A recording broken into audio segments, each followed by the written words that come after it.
वैसे मेरी बॉडी को भी जलाइए आप लोग, क्योंकि आप लोग सिर्फ यही कर सकते हैं और कुछ नहीं कर सकते। आप मुझे ऑर्डर दिखाइए ना, नहीं तो मुझे जाने दीजिए। ऑर्डर दिखाइए।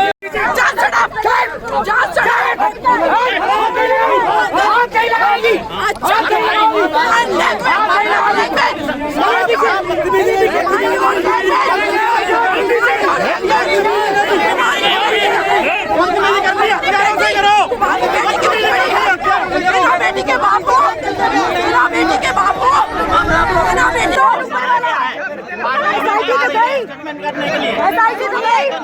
मेरी बेटी के भाई सत्येंद्र से बात हुई है, उन्होंने बुलाया है। मैं इस केस को हैंडल करूंगी, मैं जाने दीजिए। और नहीं तो अपने उच्च अधिकारियों को बोलिए, जैसे मनीषा की डेड बॉडी को रात में पेट्रोल डाल के जलाया है ना, वैसे मेरी बॉडी को भी जलाइए आप लोग, क्योंकि आप लोग सिर्फ यही कर सकते हैं और कुछ नहीं कर सकते। आप मुझे ऑर्डर दिखाइए ना, नहीं तो मुझे जाने दीजिए। ऑर्डर दिखाइए।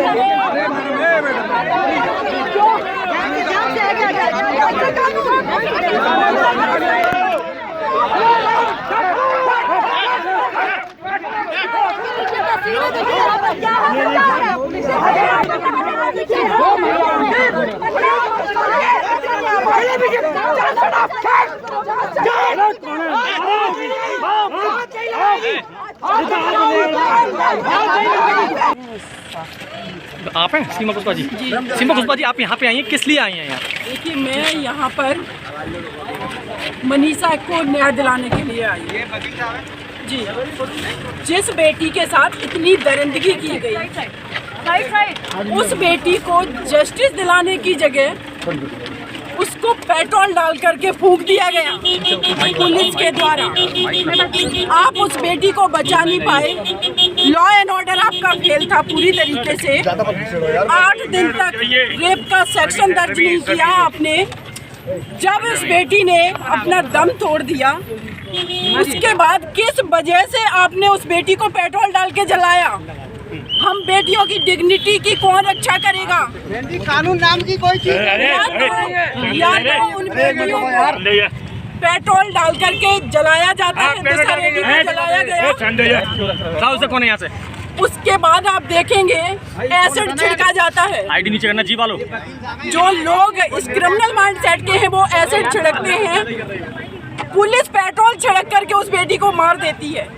उसकी आत्मा को मारा जाता है, उसकी डिग्निटी को मारा जाता है। मैं यहाँ इसलिए आई हूँ, आप लोगों के माध्यम से देश के प्रधानमंत्री, उत्तर प्रदेश के मुख्यमंत्री और जो लोग भी इस रिस्पॉन्सिबल पद पे हैं, उनसे मैं सवाल करना चाहती हूँ कि देश की 49% आबादी के लिए आज तक आप लोगों ने क्या किया है?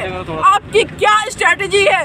बलरामपुर में जब तक ये दर्द कम नहीं हुआ, तब तक बलरामपुर में एक और बेटी को दरिंदों ने खा डाला, उसके साथ बर्बरता की। मैंने निर्भया को जस्टिस दिलाया, मैं मनीषा को भी जस्टिस दिलाऊंगी। कहाँ तक ले जाएंगी इस केस को? क्या आप केस लड़ने की बात कह रही हैं? बिल्कुल, मैं केस लड़ने की बात कह रही हूँ। सुबह उनके भाई सत्येंद्र से बात हुई, लेकिन वो क्लियर बात नहीं हो पा रही। वो लोग बहुत दुखी हैं, इसीलिए मैं यहाँ पर आई हूँ कि उस परिवार से मुझे मिलना है, उनसे बात करनी है और मुझे इस बेटी को न्याय दिलाना है। सबको रोका जा रहा है, मीडिया को सुबह से एंट्री नहीं दी गई। ये केस के अंदर एसआईटी है, क्या आप जाने की कोशिश करेंगे अंदर? मैं बिल्कुल जाने की कोशिश करूंगी। देखिए, अगर लॉ एंड ऑर्डर फेल हुआ है तो वो आपके वजह से। आप क्रिमिनल्स को नहीं रोक पाते हैं, आप उस बेटी को जस्टिस नहीं दिला पाते, वो बेटी की डेथ हो जाती है, उसको ठीक से ट्रीटमेंट नहीं दे पाते हो। और जब हम देश की बेटियां आवाज उठाते हैं तो उनको आप क्यों रोकेंगे?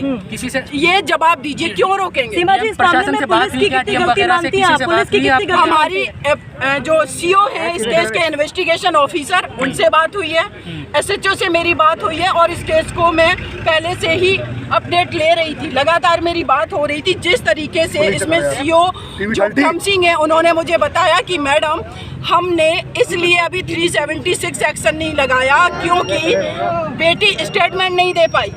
जो बेटी वेंटिलेटर पे है, बोल नहीं सकती, लिख नहीं सकती, उसका मेडिकल कराना चाहिए था आपको, सारी चीजें क्लियर हो जाती।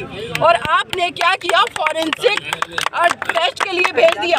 एक इस देश के अंदर फॉरेंसिक लैब कितनी है, 2-3 महीनों में रिपोर्ट आती है, तब तक इस देश की बेटियां क्या इसी तरीके से मरती रहेंगी? ये सवाल है। इस बातों पर भी सवाल उठ रहा है सीमा जी, जिस तरीके से उसका अंतिम संस्कार किया गया, मानवता का अंतिम संस्कार कहा जा रहा है। बिल्कुल हिंदू कहा रीति जा रहा है। रिवाज में कहीं पर भी ऐसा नहीं होता है कि रात के वक्त और आप इस तरीके से जल्दबाजी में अंतिम संस्कार कर देते हैं। बिल्कुल। और देखिए, मैं तो आप लोगों को बताऊंगी कि हमारे देश के अंदर कोई भी व्यक्ति रिस्पॉन्सिबल पद पे है वो हमारे देश की बेटियों के लिए संवेदनशील नहीं है, क्योंकि अभी तक क्यों नहीं हमारे देश में कभी भी ऐसे कानूनी स्ट्रांग बने या फिर ऐसी कोई स्ट्रेटजी बना करके काम क्यों नहीं किया गया। ये आज सिर्फ मनीषा की बात नहीं है, पूरे देश की बेटियों की आइडेंटिटी की बात है।